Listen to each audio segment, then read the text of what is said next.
Hello everyone, I'm meteorologist Charlie Ironmonger. Thank you so much for joining me today for your 3 p.m. news and weather update from the First Alert Desk. Now we've got news out of Pitt County where a fatal hit and run that happened, it was last week. New photos are being released. Now at a press conference this morning, troopers provided a photo that you're seeing on your screen right here of a car that is believed to be involved in that deadly collision. Now, the picture shows the front left tire and part of the car's side. So it appears to be either a silver or metallic car. Now, troopers say at around 8 p.m. on March 11th, Christopher Babcock was killed in a crash on US 13 at US 264 near Moy Turnage Road. According to troopers, a car hit Babcock's motorcycle, causing the 62-year-old to be thrown off. Troopers say the car drove away from the scene and was last seen traveling south on US 13 toward Greene County. The driver has yet to be identified. Below are the photos of the motorcycle Babcock drove at the time of the collision. You can see is a red Yamaha motorcycle. Now, widow Donna Babcock spoke to WITN during the news conference, pleading for the driver to come forward. She said, quote, "I'm broken. This person took my life that day as well. My husband was a kind, funny, and generous person. He would literally give you the shirt off his back. He loved his community, friends, and family." Babcock says a GoFundMe has been set up, including a reward offer for tips. Now, anyone with more information on this crash is asked to contact the North Carolina State Highway Patrol at 252-792-4101. or 252-752-6118. You can also submit tips anonymously to Pitt Greenville Crime Stoppers at 252-758-7777. Unfortunately, we have another fatal crash to bring to your attention, this one in Rocky Mount. Police were called around 2 p.m. yesterday to a fatal crash on Sunset Avenue just east of Churchview Drive. It involved a sedan driven by 24-year-old Carmen Poland and a van operated by 37-year-old Darius Harper, according to officers. Now, police say Poland and a 6-year-old child died in the crash. A 48-year-old passenger in the sedan was taken to ECU Health Medical Center for treatment. 2 passengers in the van, ages 39 and 45, were also taken to the hospital with minor injuries. Anyone with information is asked to contact the Rocky Mount Police Department at 252-972-1411. You can find that number there at the bottom of your screen.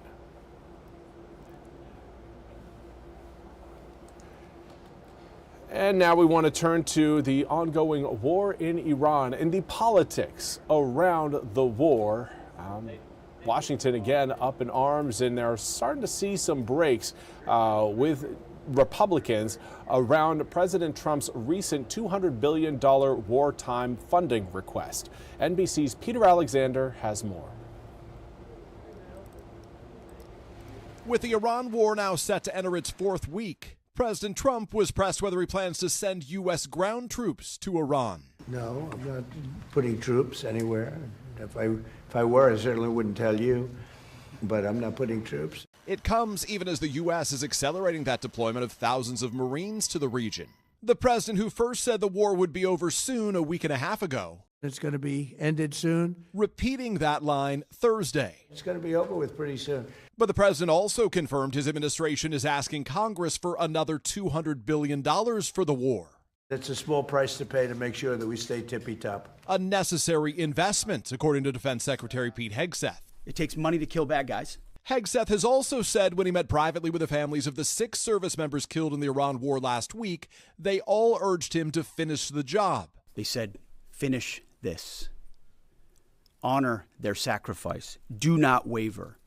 Do not stop until the job is done. But the father of fallen Tech Sergeant Tyler Simmons recalls the exchange differently, telling NBC News, "I didn't say anything along those lines." The cost of the war also taking a toll on Americans' wallets, with the average gallon of gas up more than 90 cents in the last month. The president trying to reassure Americans the increase will be short-lived. Oil prices will go up, the economy will go down a little bit, I thought it would be worse, much worse. The president also raising eyebrows alongside Japan's prime minister when asked by a Japanese journalist why he did not warn allies before striking Iran.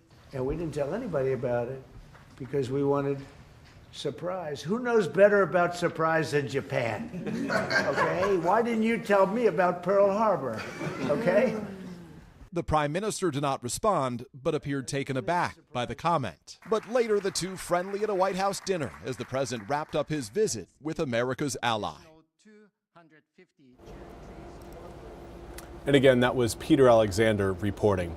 We now want to turn to your weather forecast. Everything is looking warm and sunny outside, just in time for the upcoming weekend. A lot of people are going to be outside enjoying the nice warm and sunny weather for both Saturday as well as Sunday. Current air temperatures right now, upper 60s to low 70s. It's toasty across many inland areas. Along the coast, though, a little bit cooler. Looking at the low 60s right now along the Outer Banks. Moving forward into the upcoming weekend, the Outer Banks are going to be staying cooler than inland areas. That much we know. But still looking at mid 60s to upper 60s coming up for tomorrow.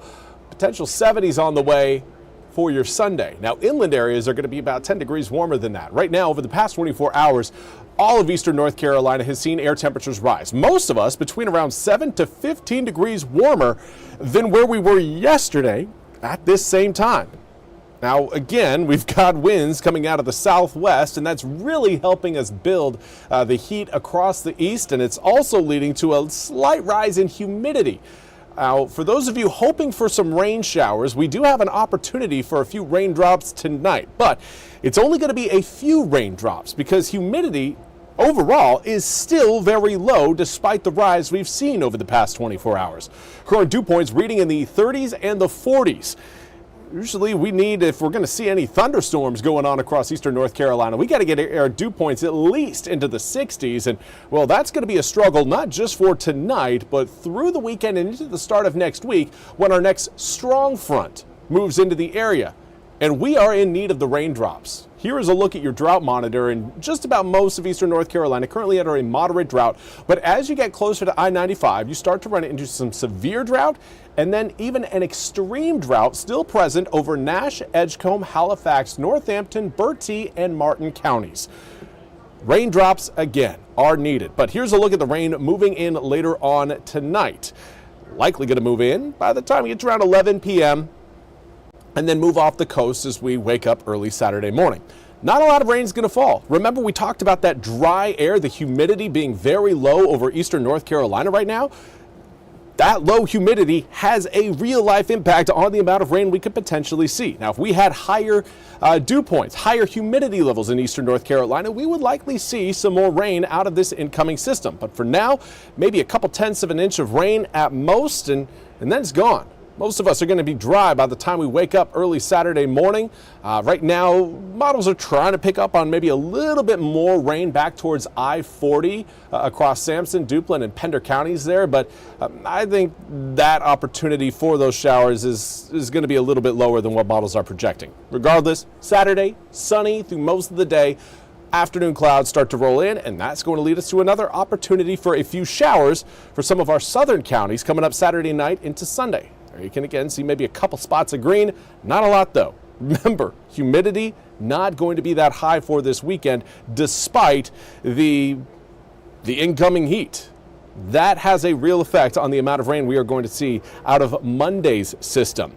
Now, by Monday, we're looking at dew points that are likely going to be in the mid to upper 50s. Some areas could see dew points in the low 60s.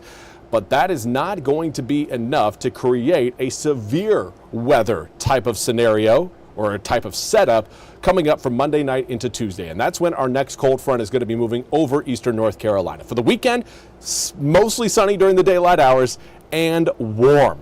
A lot of heat moving into the east. But then cold air starts to drift down out of really Canada and then into the Carolinas as we head through Monday afternoon into Monday evening. That cold front will keep that cold air pretty much anchored over the east for your Tuesday before it slowly gives way to warmer air through the remainder of the upcoming work week. But it's also important to note that, again, humidity levels not going to be high enough to create any sort of major severe weather threat for that Monday afternoon to Tuesday morning time period. That's our next strong front. That's our next opportunity to get some heavy downpours. And right now, it's looking like we're going to have dew points generally in the upper 50s to low 60s. That's not going to be high enough to create, again, a widespread downpour over eastern North Carolina as that front rolls through. Will we see some thunderstorms? It's a possibility, but we're not looking at the type of thunderstorms that would create heavy downpours and give us the type of rain that we are in need of. But we will feel the temperature drop. 81 degrees on Monday, turns to 57 on Tuesday. Now through next week, we will warm back up again, but overnight lows, upper 30s to low 40s Monday night into Tuesday morning, and low 40s planned for Tuesday night into Wednesday morning. From there, air temperatures will continue to climb, mid 60s by Wednesday, low 70s on Thursday, upper 70s by the time we reach next Friday. That's all we have time for today's 3 p.m. news and weather update from the First Alert Desk. I want to thank you all so much for joining me. We'll be back with more news and weather coming up at the top of the hour. Until then, have a fantastic rest of your Friday.